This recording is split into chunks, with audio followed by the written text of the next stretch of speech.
Ella es Yajira Cortés, politóloga. Le vamos a dar la bienvenida a Marcelo Blanco, Rocío Méndez y Sandra Muñoz. Buenas tardes, ¿cómo estás? ¿Cómo están? Muy buenas tardes. Bueno, Yajira, estábamos tratando de hacer acá una introducción al tema, porque es de público conocimiento que el próximo martes 23 la legislatura, particularmente los diputados, van a volver a tratar el tema de la eliminación en Salta de las elecciones PASO. Entonces, en primer término, queríamos preguntarte qué significan las PASO. ¿Son una herramienta democratizadora? Tu análisis desde tu ámbito, que es la política, el análisis político, queríamos empezar a compartir con la audiencia esta temática nuevamente. Bueno, primero, como bien vos lo mencionabas, esto en diciembre del año 2009 se sanciona y se promulga la ley 26571, que nosotros conocemos como las PASO, pero en realidad el nombre es bastante significativo y creo que es importante que se conozca de esta manera. Esta ley, en realidad, que uno de sus títulos es la elección primaria, abierta, simultánea, obligatoria. Así es. Lo que dice es que es una ley de democratización de la representación política, de la transparencia y de la equidad electoral. Que haya una ley que plantea democratizar la representación, te está diciendo que hay una cuestión que está un poco en desbarajuste. Y acá hay algo muy importante de mencionar, y es que el grueso, o mejor dicho, el punto álgido de esta ley y de nuestro sistema son los partidos políticos. Así es. Si nosotros nos vamos a la Constitución, el artículo 38 te dice: los partidos políticos son las instituciones fundamentales del sistema democrático. Y nuestro sistema democrático es representativo. De esta manera, lo que te está diciendo a vos es que no hay manera de que todos los ciudadanos estemos sentados, apretados adentro de la legislatura. Eso es imposible. La manera de llevar adelante, ¿no?, la política, la conducción de la sociedad de manera ordenada, tendiendo a los principios y los valores de la democracia, es a través de la representación. Ahora, yo estoy diciendo algo que puede sonarle una obviedad a gran parte de la audiencia, si no es a toda la audiencia. Pero lo digo porque lo que para nosotros puede sonar una obviedad, para muchas personas y algunos diputados no lo es así. Y acá quiero empezar como a traer conexiones de dichos de los diputados, que son los que en definitiva van a votar por esta situación. Claro. Y uno de ellos es Mónica Juárez, nada menos. Mire. Mónica Juárez es una situación muy curiosa porque ella pasó de denunciar o de exponer el lado B de Salta, ¿no?, con ese programa que de alguna manera fenomenalizaba la situación marginal en muchos casos, ¿no es cierto? Y que a través de la exposición sostenida en el tiempo le permitió a ella no ser nada menos que la candidata más votada en aquel entonces, del 2019. Fue la lista más votada de aquel entonces. Y digo esto porque ella dijo una frase, unos dichos que a mí me generan entre risa y un poco de vergüenza ajena, porque no deja de ser diputada, representante en la legislatura, ¿no? Y ella decía: entiendo que los partidos políticos marcan la representatividad, pero si yo no tengo partido, ¿no puedo escuchar mi palabra? Hay mucha gente sin afiliarse a ningún partido y que también tiene que ser escuchada. Entonces, yo decía, una persona ocupando un cargo público no puede tener estos errores conceptuales básicos de no saber qué significa el partido político en nuestro sistema. Entonces, un poco, lo hemos visto todos a esto, Sandra, Marcelo, Rocío, lo sabemos, vos mencionabas la década de los 90, hemos visto cómo se han ido generando determinados compartimentos inamovibles en cada uno de esos partidos tradicionales, y esta ley que buscaba democratizar la representación buscaba un poco ir ahí, a ese punto, a esa imposibilidad que durante mucho tiempo se cristalizó de decir: no hay manera que ninguno de nosotros, por más tiempo que estemos militando adentro de un partido, no hay manera que podamos llevar una lista. Entonces, esto de las PASO, de decir, transparentemos y democraticemos efectivamente esta forma de generar candidatos para que el pueblo los elija, me parece que es indiscutible. Nadie puede discutir el valor que tienen las PASO como instrumento. Otra cosa va a ser claramente ver lo que está pasando con las PASO, porque echa la ley, echa la trampa. Por supuesto. Pero bueno, yo te quiero hacer una pregunta que tiene que ver con todo esto y que claramente comparto, como periodista y como ciudadana lo comparto plenamente. Pero bueno, parte de la argumentación tiene que ver, te vamos a leer acá, porque hicimos varias entrevistas con diputados, por supuesto, y senadores, ¿no? Algunas de las argumentaciones tienen que ver con el cansancio, o sea, me parece muy leve, muy superficial, pero te las voy a leer y las vamos a compartir con la audiencia. Tiene que ver con el cansancio de la ciudadanía en torno a la cantidad de veces que se acerca a la urna. Punto 2, tiene que ver supuestamente con el gasto que significa una elección paso. Yo digo, si es tan significativo, entonces vamos a la boleta papel, compartamos con Nación la boleta papel y eliminemos el voto electrónico, que significa mucho más gasto, digamos. Bueno, punto 2. Punto 3, dicen de las alianzas que son inconsistentes a la hora de tener una coherencia, una cohesión ideológica entre las personas que forman esa alianza, ¿no?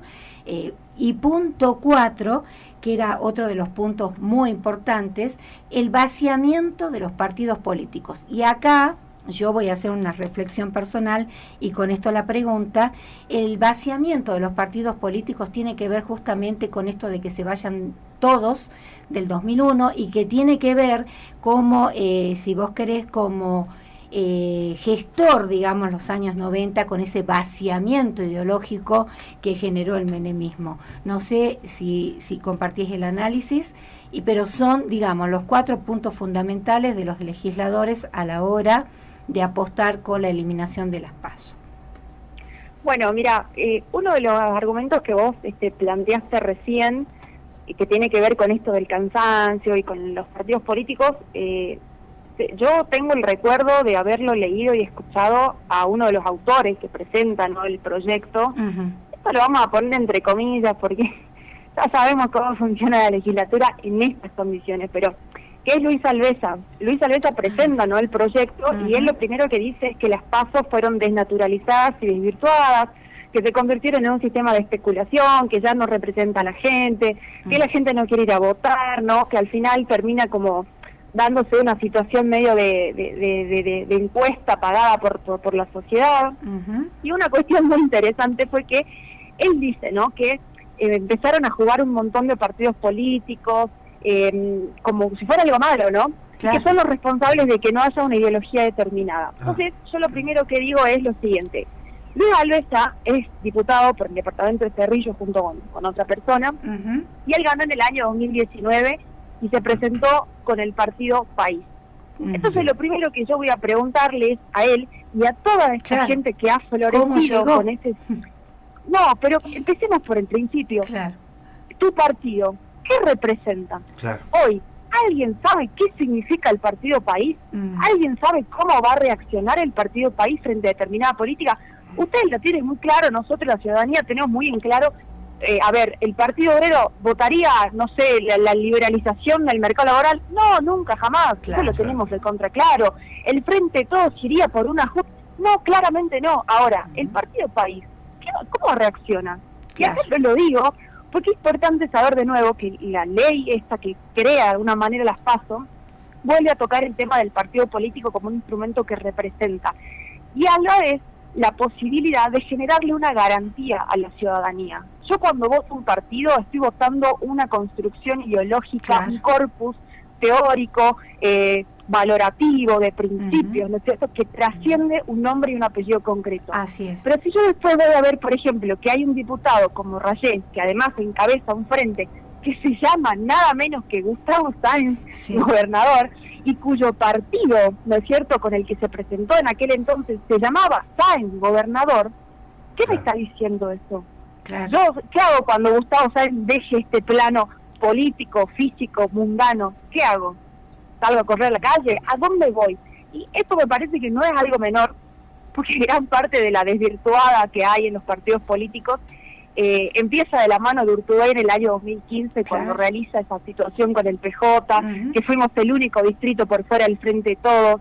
Entonces creo, en principio, que si vamos a hablar de que los partidos políticos son muy endebles, de que hay una situación rara que está pasando, bueno, empecemos a ver quiénes empezaron a generar esta movida, de además empezar a poner en las listas legislativas a personas que tenían una exposición elevada. El propio Urtubey lo empezó a hacer con Adrián Valenzuela, que también va a renovar, que también termina su mandato el año que viene, ¿no? Y que fueron listas muy votadas, Víctor Lamberto. ¿Y qué es lo que están haciendo hoy? ¿Alguien los ha escuchado hablar en términos de posicionamiento político? Porque finalmente la legislatura se convierte en lo que yo siempre discuto, que es un espacio que lo único que hace es diagnosticar, manifestar, homenajear, y nosotros no vamos a ningún lado. La realidad con esto no avanza. Entonces, hoy pensar o irse por la demagógica de que las pasos son caras, a ver, nosotros hemos tenido el año pasado, Marcelo, Sandra, Rocío, el año pasado hemos tenido convencionales constituyentes, y una de las posibles ideas que hubiera estado muy buena para nuestra provincia es convertir a la provincia en unicameral. Ahí vamos a ahorrar dinero, porque hoy uno de los mandatos que también se vence el año que viene es nada menos del senador por Rivadavia, el señor Mayor Lapag, que lleva el año que viene 28 años en el mismo cargo. 28 años en el mismo cargo. Claro. Una locura. ¿Y cuál es la posibilidad de renovación en un departamento que no solamente es el más pobre de la provincia, sino uno de los más pobres en términos de necesidades básicas insatisfechas? Estos datos del INDEC a nivel país. ¿Cuáles son las posibilidades? 28 años y a nadie le hace ruido. Claro. El señor Esteban Amat, lo propio, más de 20, 24 años también representando la Viña. Claro. Tenemos gente como Cristina Fiore, hace 27 años ocupando cargo público, aparte, desde que tenía 19 años. ¿Y a qué ideología representa? Claro. O sea, ¿qué visión de país tiene? Porque cambia de partido político, exactamente, Cristina Fiore, cada vez que puede. Bueno, totalmente. Eso sin discutir. Y ha pasado de cargo en cargo, de cargo en cargo. ¿Y cuál ha sido la performance? Ha llegado a ser senadora nacional. Sí. ¿Qué le ha dejado al pueblo de Salta? Claro. Nada. Hoy cuando le escuchamos en la legislatura hablar cada tanto, ella toma proyectos ajenos que presentan otros diputados y está dándole a la parla un par de minutos y diciendo, bueno, yo con esto ya he cubierto mi cuota de trabajo, ya puedo cobrar en paz a fin de mes. Eso es todo lo que está haciendo la legislatura. Y además, algo que sí les quería comentar, y que esto me parece importante, hoy por hoy nosotros decimos, bueno, vamos a poner en consideración si se suspenden o no las PASO. Entonces te dicen, ¿no? La política, bueno, lo va a tratar la legislatura, esto lo dijo Villada, lo va a tratar la legislatura. Sí. Hoy, en los términos actuales, que lo trate la legislatura es lo mismo que Gustavo Sáenz lo firme, lo promulgue y lo saque en el boletín en 20 minutos. Porque exactamente, la legislatura finalmente no tiene ningún cuerpo opositor que se plante y que diga, mira, ese es un proyecto distinto al de Gustavo. Claro. Es un mero trámite. No hay nadie. El propio Frente Todos es un bloque que a mí me sorprende un montón. Yo le escucho, por ejemplo, a Ofelia Fernández cómo le da pelea en la legislatura en Buenos Aires, y veo lo que ocurre con el Frente Todos acá local, que no tienen diálogo ni entre ellos. Yo no sé si están peleados Franco Hernández con Coqui Juárez, con Isabel de Vita. Claro. No sé cómo es esa situación de extraño. Lo propio en el Senado. Yo me acuerdo de Miguel Calabro, que gana por el Frente Todos, pero no forma parte del bloque del Frente Todos, junto con Guayar, Javier Mónico y no me acuerdo quién más. Hay situaciones muy extrañas en términos de política. Entonces ellos salen a hablar, ellos los legisladores, y te dicen que la política está desvirtuada, que los partidos, que la gente no es que no quiere ir a votar, la gente no los quiere votar a ellos, que es algo muy distinto y a ellos les cuesta asumir. Claro. Hay muchísimo candidato renovando banca hace bastante. Y Yajira, y justamente por eso creo que los políticos convocan, por ejemplo, últimamente a periodistas, pero esto no pasa de ahora, ¿no? Porque por ahí cuando uno dice, pero el vaciamiento ideológico está justamente ahí, ¿no? En traer outsider, como se le dice ahora periodísticamente, a las listas de la política.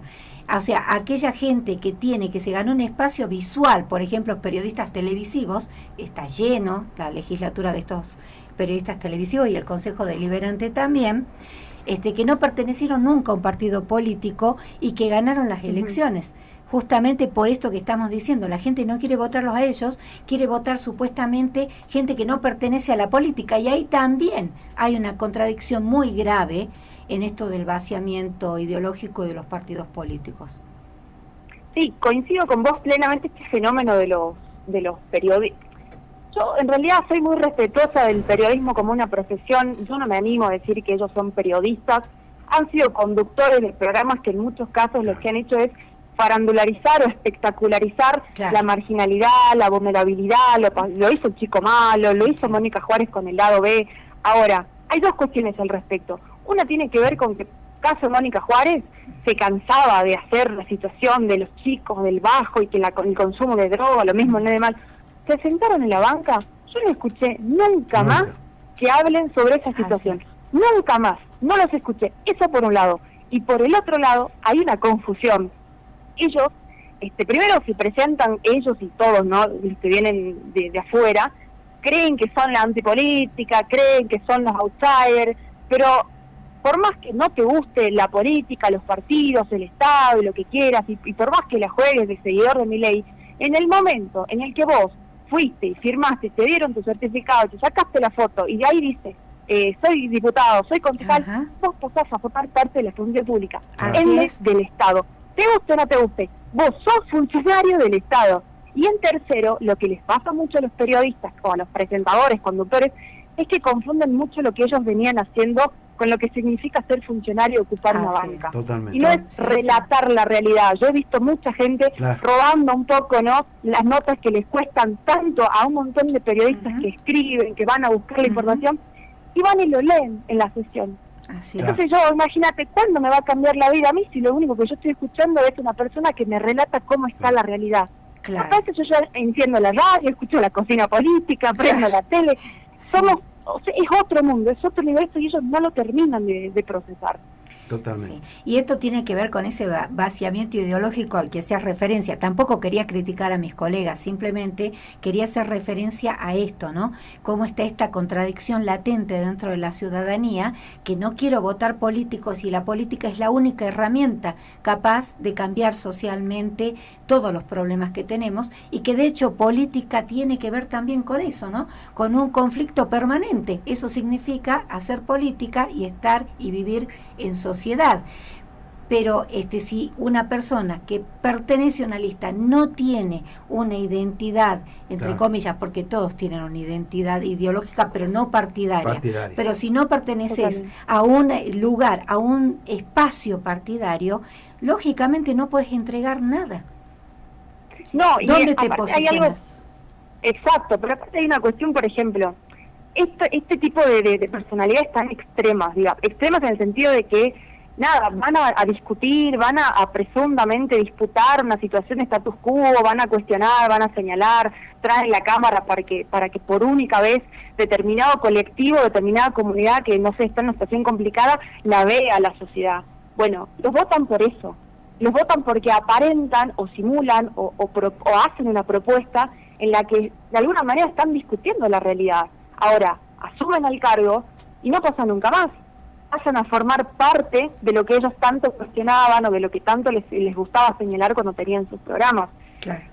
Hay una situación complicada en ese sentido. Y también hemos visto algo que a mí me parece como muy interesante de poder señalar. Hay una situación de selectividad a la hora, en la legislatura propiamente, a la hora de estar señalando determinados comportamientos. Nosotros ahora tenemos el caso a nivel capital con el concejal que se escapó, que no quería ir a declarar, acusado por violencia. Y hemos visto un montón de situaciones en la legislatura un poco extrañas. Una de ellas fue, por ejemplo, cuando Marek Seni se había anotado como empleado de su propia empresa para cobrar una AFP, y un diputado, creo que era Sansone, había pedido una comisión para que se lo investigue. Todos votaron en contra. Ahora, han habido otro tipo de personas que han hecho situaciones similares y no ha sido tanto de cuidarlo, de resguardarlo. También hay una cuestión, esto me parece como muy importante, que se pueda sacar la mayor cantidad de trapos al sol de la legislatura actual, porque la gran parte de estas personas van a querer renovar mandato el año que viene. Esto es importantísimo. Y otra cosa que me parece también muy importante, nosotros tenemos 15 departamentos que van a elegir diputados, tenemos 11 departamentos que van a elegir senadores, y nuevamente yo no puedo dejar de mencionar esa situación, el tema de las mujeres. Creo que acaba de haber una cuestión como muy importante. Nosotros en Capital renovamos 9 diputados de los 19, y de esos 9, 6 son mujeres. Para que puedan volver a haber 6 mujeres, nosotros necesitamos por lo menos que hayan 6 listas encabezadas por mujeres. Entonces, este es el problema, y que me parece importante también ponerlo de manifiesto. Yo quería aprovechar e invitarlos a ustedes y a todos los que nos están escuchando. Yo tengo una página en Instagram que se llama Política en Mano, donde todo el tiempo trato de elaborar mapas cartografía, datos sobre, ¿no?, el género, sobre la intención de voto, sobre qué pasa con las mujeres en la política. Entonces me parece que está bueno tener en cuenta también estas cuestiones. Se van 9 diputados, de esos 9 son 6. ¿Van a volver a entrar 6 mujeres el año que viene o van a ser menos? Y en el Senado hay una sola senadora mujer. Que podría haber estado en algún puesto de autoridad y no está. Así es. Totalmente. Además, exacto. Yajira, te leo un mensajito que nos acaba de llegar que dice, ¿sí? No dice el nombre, la persona que lo envía, pero dice, para que no siga ocurriendo lo que ustedes dicen, el gobernador modificó la Constitución. Eso me envían. Mensaje de texto. Hay una realidad, hay una situación que se dio el año pasado, enero del 2021, yo creo que ustedes se acuerdan, y si no se acuerdan yo se los recuerdo, pero el entonces coordinador Pablo Autes en un momento sacó un comunicado, esto fue por diciembre-enero del año 2021, y había dicho que ellos iban a salir al interior a buscar los candidatos del interior. Casi como quien sale al interior y dice, bueno, voy a poner un gazebo en la plaza principal de cada uno de los municipios y voy a ir viendo quién quiere jugar el partido de fútbol 5 conmigo el sábado que viene, más o menos así. Hay que reconocer en realidad que el gobierno actual no ha hecho absolutamente nada, ni por la pluralidad política, ni mucho menos por generar condiciones justas de participación. Porque además lo que está pasando ahora con el senador por Capital, Emiliano Durán, y las tablets que fueron dadas por el propio gobernador, está diciendo mucho. Pero el tema es que no se está convirtiendo en agenda por la legislatura que tiene en un 75% defensores acérrimos del status quo del cual forma parte Gustavo Sáenz.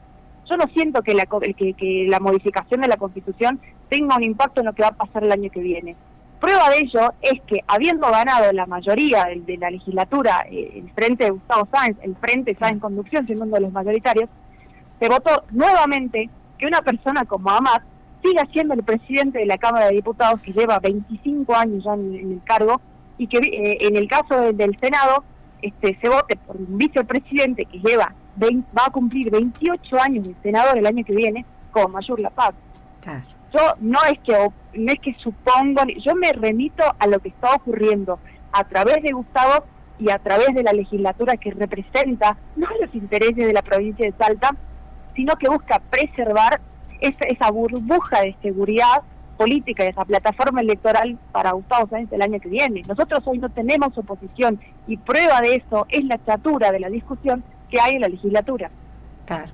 Bueno, mira, acá me agrega el oyente, mandó otro mensaje, dice, estoy hablando de las reelecciones indefinidas cuando hablo de la modificación de la Constitución. Con esto también se mejora el ejercicio democrático. Bueno, eso me envía.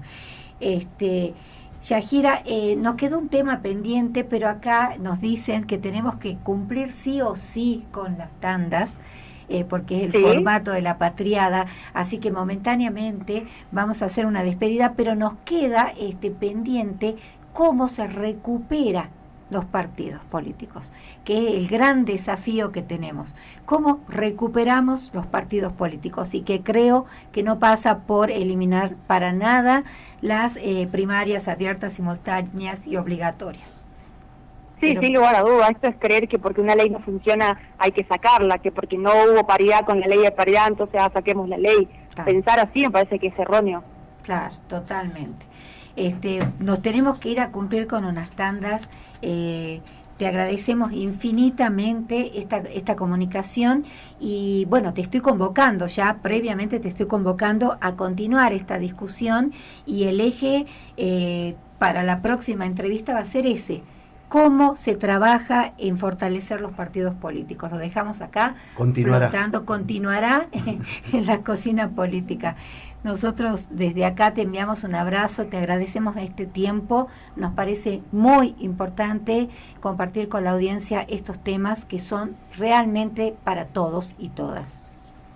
Sí, sin duda, Sandrita, yo siempre muy agradecida con vos, con Marce, con Rocío y obviamente con toda la audiencia, porque es importante hablar de esto. Así que nada, agradecida con ustedes, siempre. Te mandamos un enorme abrazo desde acá. Hasta luego. Otro para ustedes. FM La Patriada Salta. Estamos donde estás.